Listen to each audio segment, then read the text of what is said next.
ازيكم يا شباب، معاكم سميدة في حلقة جديدة من على المكنة. حلقة النهاردة هنتكلم عن دليلك لشراء الخوذة. وانا رايح اشتري خوذة في شوية حاجات لازم اخد بالي منها، الحاجات دي على اساسها اشتري الخوذة دي او ما اشتريهاش. اول حاجة مهمة جدا السيرتيفيكيشن، يعني ايه؟ ان الخوذة واخدة شهادة امان. طيب شهادة الامان دي بتيجي منين؟ بكل بساطة في جهات سواء حكومية او غير حكومية كل وظيفتها انها تحط الخوذ في درجات اختبار معينه، ارتطام، امتصاص صدمات، حراره، كل الحاجات دي. بعد ما بتعرض الخوذه للاختبارات دي بتقول لك الخوذه دي امان تقدر تلبسها او لا.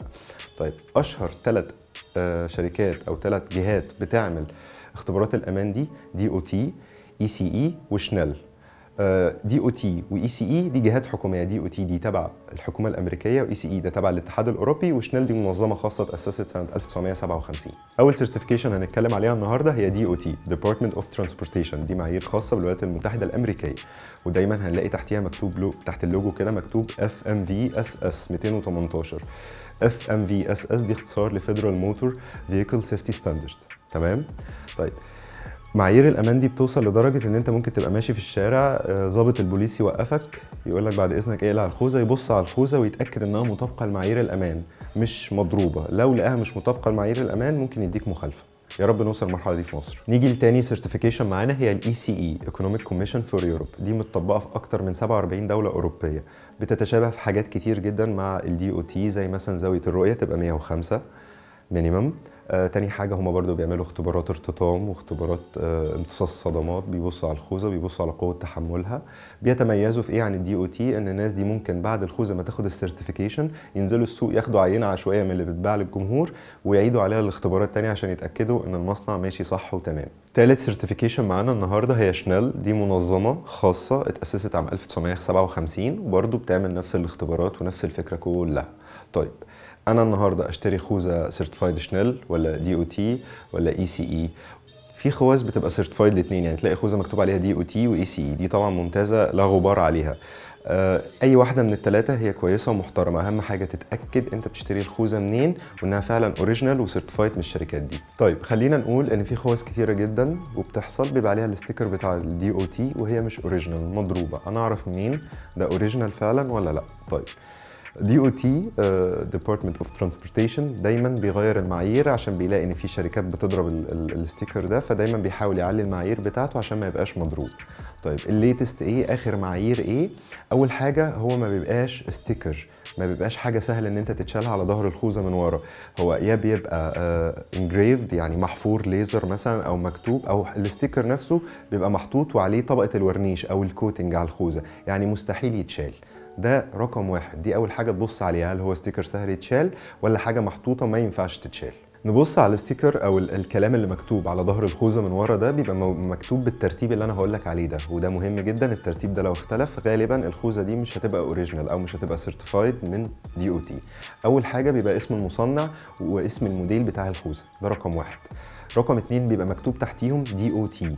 تمام. رقم 3 بيبقى مكتوب تحتيهم اف ام في اس اس، وقلنا دي اختصار لايه قبل كده. رقم 4 ودي اخر حاجه كلمه سيرتيفايد. تاني حاجه ببص عليها الخوذه نفسها من جوه، الحزام الستريب بتاع الخوذه ببص عليه، بشوف في جوه بيبقى فيه ستيكر عليه باركود وسيريال نمبر. في ويب سايتس لبعض الشركات تسمح لك ان انت تاخد السيريال نمبر ده عشان تتاكد الخوذه دي اوريجينال ولا لا. في شركات تانية ما فيهاش الموضوع ده في الويب سايت بتاعتها، بس عموما دايما الحزام هتلاقي عليه الستريب، عليه الباركود بتاع الخوذه والسيريال نمبر بتاعها وكلمه دي او تي او اي سي اي اللي هي السيرتيفيكيشن بتاع الخوذه. نيجي للخوذه من جوه، دايما الخوذه الاوريجينال هتلاقي الفوم نفسه مكتوب عليه ارشادات المصنع، مكتوب عليه السايز سواء ميديوم لارج اكس لارج اكس سمول. الحاجات دي كلها لو ما لقيتهاش ابتدي شك في الخوذه. خلصنا الجزء بتاع السيرتيفيكيشن، اتاكدت ان الخوذه دي امان 100%، خلاص اشتريها. اتاكد بقى انها مناسبه ليا ولا لا. يعني ايه الكلام ده؟ مش كل الخوذ مناسبه لكل الاشخاص، مناسبه لكل البايكات، دول 3 عوامل مرتبطين ببعض. يعني ايه؟ انا ما ينفعش يبقى معايا ريسنج بايك واروح اشتري خوذه هاف، مش صح. طيب مثال اكثر تعقيدا شويه، في خوذ فول فيس ما تركبش غير على الريسنج. يعني ايه؟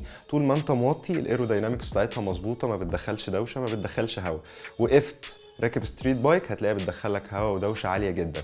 فلازم اتاكد واتشيك على مواصفات الخوذه دي ينفع تتلبس على ستريت بايك ولا لا. هنيجي نتكلم عن تكوين الخوذه. الخوذه بتتكون من 3 طبقات. اول طبقه اللي هي الطبقه الخارجيه، تاني طبقه اللي هي الفوم اللي بيمتص الصدمه، تالت طبقه اللي هي اللاينر اللي بيبقى ملامس لوشك. طيب لو هنتكلم عن الطبقه الخارجيه في كذا نوع. اول نوع هو الثيرمو بلاستيك، ده بلاستيك وده ارخصهم في التكلفه. تاني نوع البوليكربونات. البوليكربونات بيبقى بلاستيك زائد طبقات زجاجيه. الطبقات الزجاجيه دي اللي بتستخدم في الزجاج المضاد للرصاص. ثالث نوع وهو الكومبوزيت. كلمه كومبوزيت يعني ميكس، هتلاقي فيها فايبر جلاس، هتلاقي فيها كربون فايبر، هتلاقي فيها كيفلر، والكيفلر ده اللي بيستخدم في الدروع المضاده للرصاص. الاكسبايري ديت، تاريخ الصلاحيه. الخوذه ليها تاريخ صلاحيه 8 سنين منذ تاريخ الانتاج و5 سنين منذ تاريخ الاستعمال. يعني انا النهارده ما ينفعش اشتري خوذه انتاج 2009 2008 2006، خلاص الخوذه دي اكسبايرد. طب ليه اكسبايرد يا جماعه؟ الفوم اللي جوه الطبقه اللي في النص اللي المسؤول الاكبر عن امتصاص الصدمات ده ليه وقت، بعد كده بيبتدي يفرول، مش هيمتص الصدمه، مش هينضغط، فهيقتلك اكتر منه ما يحميك. فعشان كده حتى لو انا باجي اشتري خوذه مستعمله ابقى عارف كويس قوي الراجل ده اشتراها امتى، يا ريت يبقى فيه فاتوره وابقى عارف تاريخ انتاجها. ما اروحش اشتري خوذه مستعمله واسترخص سعرها وافوجئ انها بقى لها 12 سنه انتاج. الخوذه دي هتقتلني مش هتحميني. سنجل يوز. الخوذه يا جماعه حاجه اسمها سنجل يوز. يعني ايه؟ يعني انا لا قدر الله عملت حادثه وقعت وقعه جامده بالخوذه، اتشرخت، الفوم اتاثر اللي جوه، خلاص الخوذه دي ما تنفعش تاني، ما ينفعش البسها، لان انا لو لبستها هتبقى اخطر عليا من ان انا راسي عريانه. لان الحته بتاعت الفوم اللي اتشرخت او الحته بتاعت الشل الخارجيه او الطبقه الخارجيه اللي اتشرخت دي لو وقعت عليها تاني هي بقت نقطه قوه، فالامباكت او الصدمه هتبقى اقوى بكتير في الحته دي من حتى وانا راسي عريانه. فانا ما ينفعش تبقى الخوذه مثلا فيها كراك، كسر، الفوم اللي جوه اتفرول والبسها، هي هتقتلني اكتر ما هي تحميني. نقطة مهمة جدا معانا نقطة السعر. في خوذ في مصر بيوصل سعرها 30 و 35 ألف جنيه، بتبقى كومبوزيت كربون فايبر مصممة للريسنج للتراكات. أنا كبني آدم طبيعي ما أروحش أجيب خوذة ب 30 35 ألف جنيه، طبعا كل واحد حر يجيب اللي هو عايزه، بس أنا بكلمك في العقل. العقل بيقول إيه؟ دي سلعة استهلاكية ماكسيموم هتقعد معايا 5 سنين، بدل ما أجيب خوذة واحدة ب 30 ألف جنيه أروح أجيب 3 خوذ مثلا كل خوذة ب 8000 جنيه. فأنا شايف إن افريج السعر الطبيعي لأي خوذة من 2000 ل 3 ل 4 ماكسيموم 7000 جنيه أجيب بيهم خوذة، لأن آخرها معايا 5 سنين. الاكسسوارز. الخوذه ليها اكسسوارز. الفايزر دي بتتغير ودي اسهل حاجه بتتجرح. ممكن اشتري الخوذه النهارده ابقى ماسكها تقع على الارض مني، الفايزر اتجرحت، خدت شرخ في نص الخوذه ما بقتش شايف منها حاجه. لازم اتاكد ان المكان اللي بشتري منه الخوذه بيوفر الاكسسوارز بتاعتها.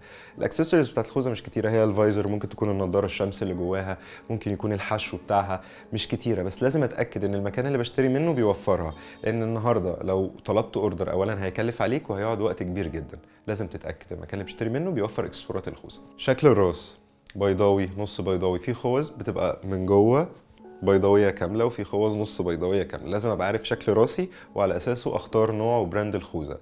في حلقه منفصله هنعملها ازاي تختار مقاس الخوذه المناسب، بس انا بتكلم بشكل عام شكل راسك مهم في اختيارك لشكل الخوذه. اخر نصيحه معانا النهارده، ما تستخسرش في نفسك، روح اشتري خوذه. الخوذه اهم حاجه في السيفتي، الخوذه بتحمي راسك، اهم عضو في جسمك كله. تاني حاجه روح اشتري من مكان موثوق، المكان الموثوق ده هتضمن 100% ان الخوذه اوريجينال مش مضروبه. البياع هيقول لك انفو كويسه عن الخوذه. في ويب سايت هنسيب اللينك بتاعه في الديسكريبشن بتاع الحلقه، ويب سايت اسمه شارب. الويب سايت ده بيديك ريتنج للخوذه بالنجوم، هي كويسه وحشه عاليه جدا، وبيديك كمان الامباكت، بيقول لك الامباكت في المنطقه دي مثلا لو اخضر يبقى الخوذه دي امتصاصها في المنطقه دي عالي جدا، لو اسود يبقى ضعيف جدا، وتقدر تقارن ما بين خوذه والتانيه. يا رب ما نكونش طولنا عليكم. على المكنه.